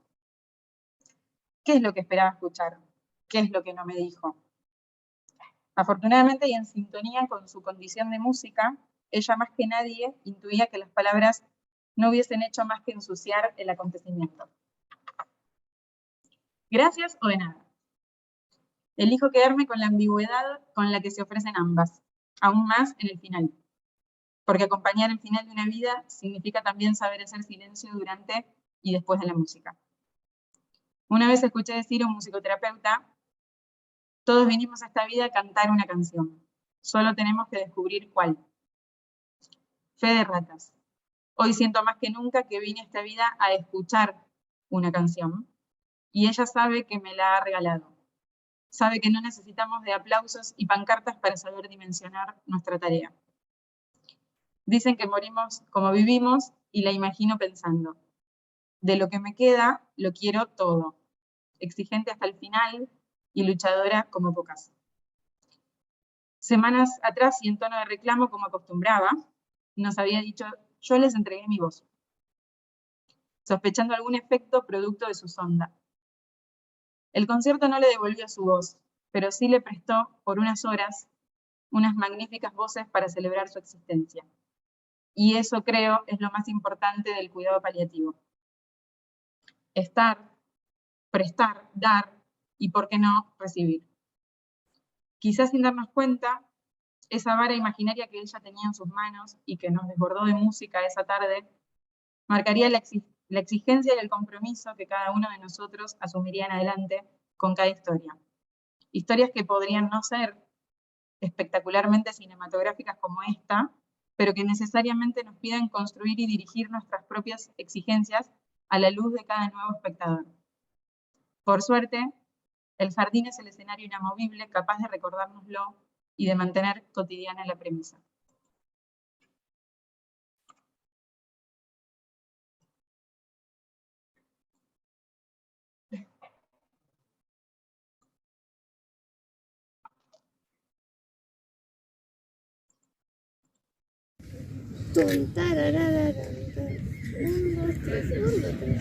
Sí. Es el 3, dice el maestro. Allá está tu maestro, ¿no? Que te está indicando. 1, 2, 3. ¿Vamos de vuelta? ¿Probamos? Bueno. Dale. ¿Yo tocó? Sí, ¿Me sumo? Sí. Bueno, dale.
Bueno, retomo por este lado, Liliana, si te parece. Gracias a todos por la presentación. disculpas por la extensión, nos fuimos yendo un poquito de tiempo y queríamos quedarnos con tiempo para poder conversar, ojalá que dé por si surgen las preguntas. La intención fue poder entrar de una manera distinta a esta experiencia que estamos teniendo en la unidad, entrar desde distintos lugares y que cada uno pudiera tomar lo que le hiciera falta, lo que sintiera, lo que hiciera eco, entendiendo que a veces uno habla y cuenta cosas muy autorreferenciales y muy de la diaria y que pueden quedar a veces en abstracto, pero me imagino que cada uno habrá tomado para su trabajo lo que haya venido bien. Así que abrimos un poco a preguntas si hay un ratito de tiempo. Yo voy a transmitirles las felicitaciones de Eulalia, de María del Carmen, de Mafalda, de Walter Cataño, de todos los que creo que muchos. Yo habitualmente no me quedo sin palabras, pero es conmovedor ver este trabajo y este cierre con esta música, este reconocer a la persona que estaba transitando este último tiempo, a esta música que a lo mejor ya no tenía su voz, pero seguía siendo ella. Chicos, maravilloso, conmovedor. Muchísimas gracias. Siguen cayendo las felicitaciones de todos y cada uno. Walter Cataño preguntó en el chat por qué eligieron el nombre de Cuidados Integrales, y fue respondido por alguien del equipo que fue el nombre que propuso la dirección del hospital. ¿Es así? ¿Quieren aclarar algo más? Bueno, fue un poco así. Vieron que uno se pone un poco abanderado del nombre paliativos y al principio nos costó un poquito, pero la dirección del hospital cuando llegamos tenía trabajado ese tema, nos propuso Cuidados Integrales y te da ganas de defender tu escudo al principio, pero con una mirada a largo plazo la verdad que fue muy redituable porque lo que hacemos es Cuidados Integrales.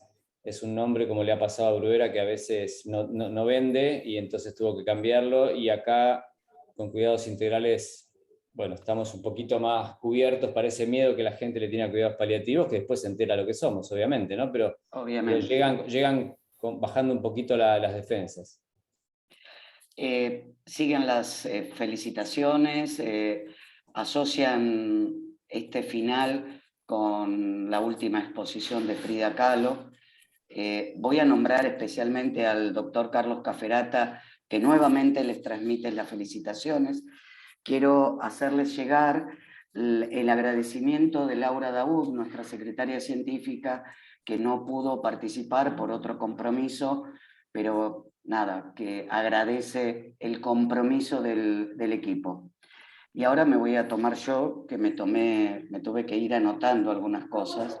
Hace un tiempo lo escuché a Enrique Benito decir que pretender poner un equipo de cuidados paliativos en un hospital de alta complejidad era como pretender construir una capilla en el infierno. Y yo tenía que hablar después de él, y yo vengo de un hospital también de alta complejidad. Y en ese momento me sentía el maestro mayor de obra de esa obra.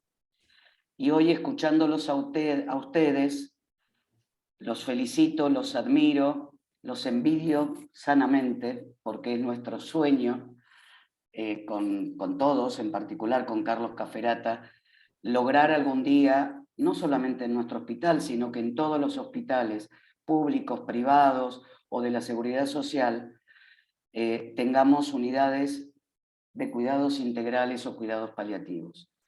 Chicos, los admiro porque ustedes no solamente construyeron una capilla en el infierno, sino que fueron por la basílica, y deseo sinceramente que se transforme en catedral.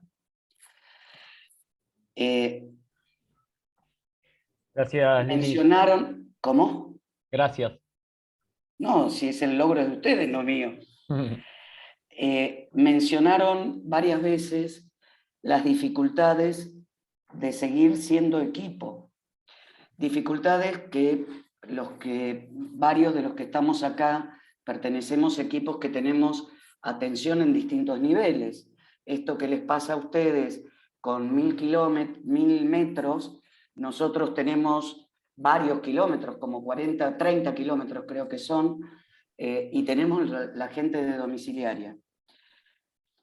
Creo que el gran desafío es mantener los objetivos comunes y el sentido de pertenencia. Si somos equipo, nos sentimos equipo, siempre seremos equipo. No es fácil, y todo el que ha trabajado en equipo tiene cicatrices, y si no, no trabajó en equipo. Espero que esas rispideces se puedan sanar y que a partir de ellas puedan construir una nueva identidad, porque claramente no son el mismo equipo, son otro equipo, más maduro, más grande, con mayores ambiciones incluso. Me encantó escuchar a Pilar y reconozco, o quiero resaltar, que nuestros compañeros enfermeros tienen en su formación, hasta creo que de currícula de pregrado, la gestión de una manera que los que somos médicos no tenemos la misma formación. Y ellos, de hecho, todas las herramientas de gestión de calidad, la que fuere, suelen ser las enfermeras y los enfermeros los pioneros, los directores. Así que me parece maravilloso, Pilar, me encantó escucharte e invito a todos los equipos que aprovechemos a nuestros compañeros enfermeros de este saber que ellos tienen desde que son más pequeñitos, y aprendamos de ellos y apoyémonos en ellos. Gracias, Liliana. También viniendo, si bien trabajé en lo público, estoy en lo privado, con lo cual sé lo difícil que es consensuar con los gerenciadores. El órgano más sensible es el bolsillo, y en los hospitales el costo de día cama es un factor harto difícil, y parece que todos los caminos, todas las conversaciones tienen que pasar necesariamente por ahí. Y los que pensamos que el valor muchas veces es diferente y no lo podemos poner en pesos, y el valor del cuidado, que creo que en muchos aspectos se está perdiendo en nuestra sociedad actual, es muy difícil convencer a los que tienen que firmar cheques que el valor es, perdón la redundancia, más valioso que el costo. Pero acá les pregunto, ¿pudieron en este tiempo comparar costo día cama de la unidad de cuidados integrales contra la atención en una cama general del Hospital de Agudos? Porque creo que ese es el kit más importante para conversar con los gerenciadores. No, no lo pudimos comparar. Respondo yo, después se puede agregar Tomás. No hicimos ese análisis fino todavía. Obviamente se gasta muchísimo menos de este lado porque hay muchos menos estudios diagnósticos en los que gasta la prepaga, pero que en algún punto al hospital le terminan redituando, hechos en el hospital. Pero no está hecho el dato fino todavía. Obviamente es una cama más barata, no mucho más barata, porque el recurso humano que se necesita, que siempre termina siendo lo más caro, se necesita igual. ¿Tomás? Sí, exactamente, diste la tecla, Lili. Lo que nos ocurre es eso, tenemos reuniones muy regulares para tratar de definirlo. Uno de los problemas que tenemos es que no tenemos comparador, tenemos lugares parecidos pero nada igual. Entonces, eso es lo que no termina de poder redondear un número que seguramente no es el número de estar internado en un hospital de Agudos. pero contra lo que comparás tampoco somos, entonces estamos buscándonos. De la mano de eso vamos peleando con los gerenciadores, peleando en el buen sentido, y creo que también, como vos decís, hay que empezar a incorporar el valor por sobre el costo, y eso... la verdad que en el camino vas encontrando gente que solo piensa en números, que a veces no piensa solo en números, y que te escucha por lo menos. Entonces, es una pelea dura, durísima, lo sabés mejor que nadie, pero creo que no está perdida, hay que librarla la batalla.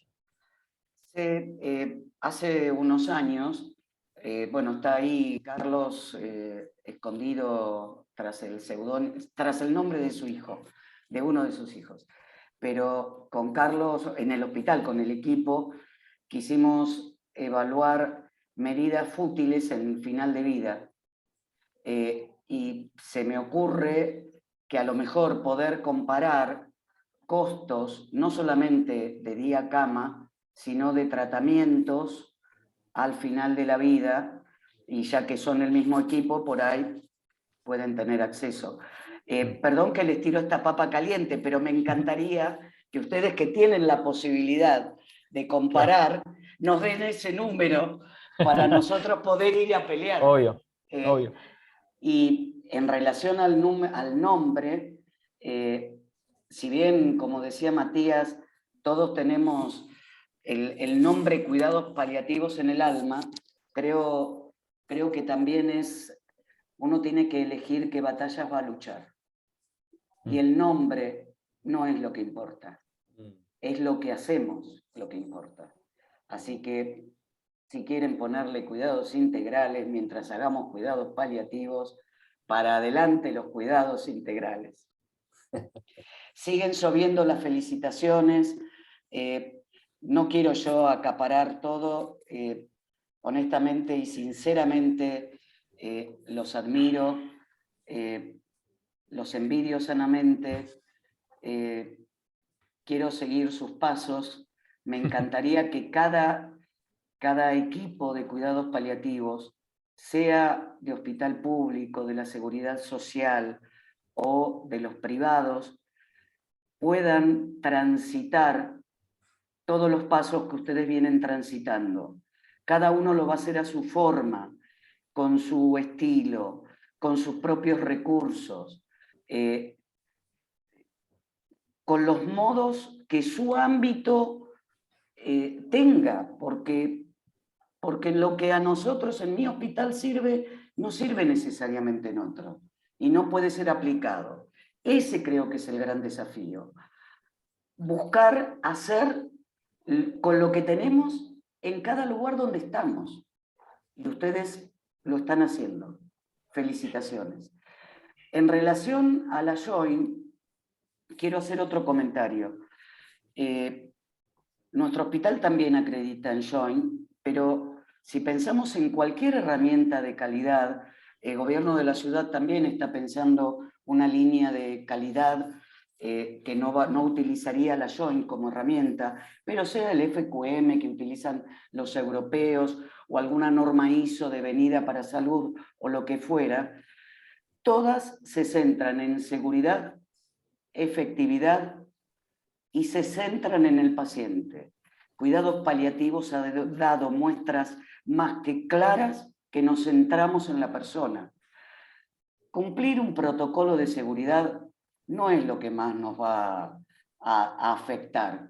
Creo que al sistema le cuesta más centrarse en la persona que a nosotros centrarnos en la seguridad. Así que, chicos... Lili, dos palabritas nada más.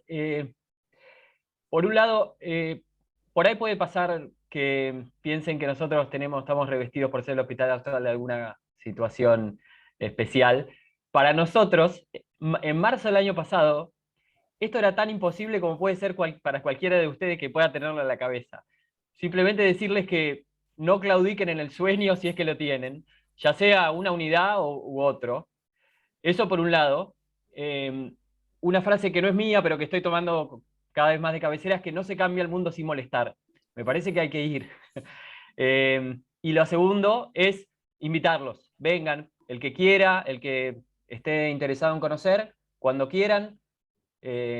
Somos fáciles de encontrar, así que vénganse a tomar un mate. Ustedes ponen la factura, nosotros el mate. Bueno, gracias. De más está decir que imagino que no es fácil. Todos los lugares tienen sus dificultades. El tema es que ser resilientes, y si alguien sabe de resiliencia son los cuidados paliativos, ¿no? Porque de hecho es lo que tratamos de que nuestros pacientes potencien, ¿no?, su capacidad de adaptación aún a los peores momentos. Y es ahí donde es más admirable. Si nos contaran todas las dificultades nos pondríamos a llorar, y creo que apoyarnos en lo positivo es lo que nos tiene que hacer sostenernos. Eulalia dice que prefiere las cosas por su nombre. Creo que todos los que estamos acá, Eulalia, queremos las cosas por su nombre. No es renunciar a un nombre, y los que me conocen y me padecen en el día a día saben que si hay alguien que no quiere cambiarle el nombre de cuidados paliativos, pero a lo mejor aceptar que hay batallas que no son tan importantes. No sé si alguien del público quiere hacer alguna pregunta, no sé cómo estamos con el tiempo tampoco. Y si no hay preguntas, quiero hacerles a todos los avisos parroquiales. Recuerden que del 13, 14 y 15 de octubre, San Martín de los Andes va a ser la ciudad que nos reciba en el 10º Encuentro Nacional de Cuidados Paliativos. El lema de este año es necesidades, acciones y derechos que importan. El viernes 29 se van a abrir las inscripciones para estas jornadas, se va a divulgar los temarios iniciales, todavía no tenemos el programa completo. Queremos agradecer a todos los equipos del país que con tantas ganas se suman a estos ateneos interhospitalarios, porque hemos recibido múltiples ofertas para ser sede del Ateneo Interhospitalario.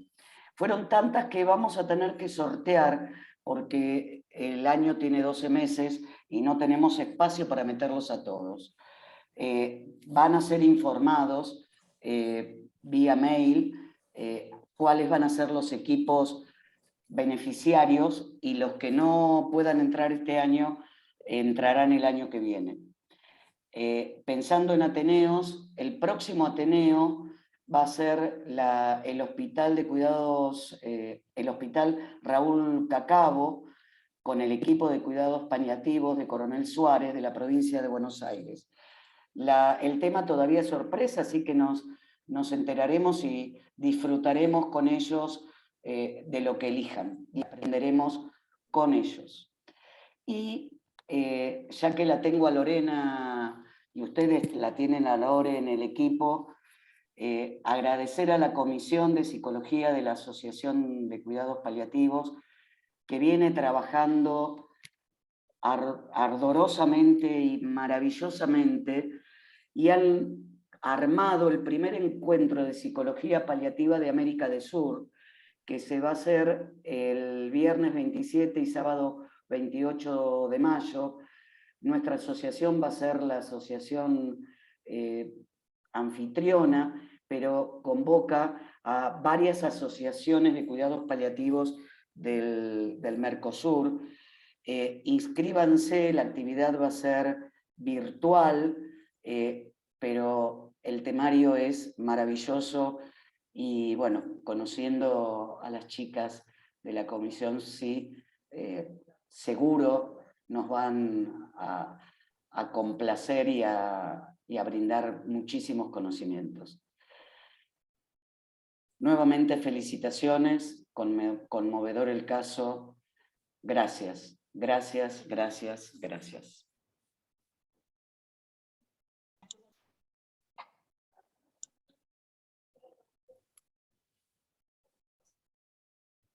Bueno, buenas noches. Gracias nosotros de este lado también. Simplemente me quedo con un único comentario antes de irnos. Cuando Silvina salió a dar su concierto, prácticamente no podía despegar sus bracitos de la cama, realmente. Y pensamos que ella salía a escuchar un concierto, que era el mismo concierto que íbamos a escuchar todos.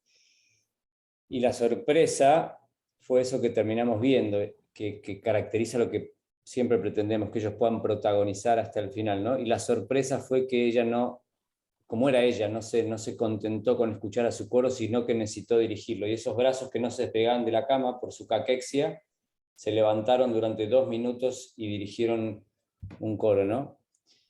Y nos enseñó como nos enseñan todos, y un poco lo que decía Agus, ¿no? Gracias de nada, gracias a ellos. Así que nos vamos con Silvina. Gracias a todos. Gracias. Gracias.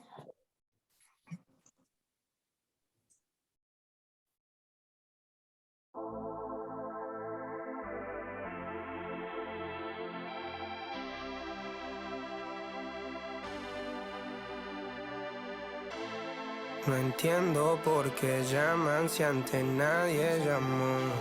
No entiendo por qué vienen si antes nadie vino. Esperan que yo sea alguien que saben que no va conmigo. Porque siento que yo alguna vez me perdí y hoy que me levanté puedo decir que volví.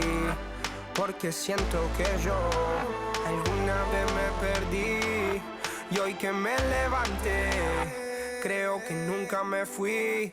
Siempre bendecido.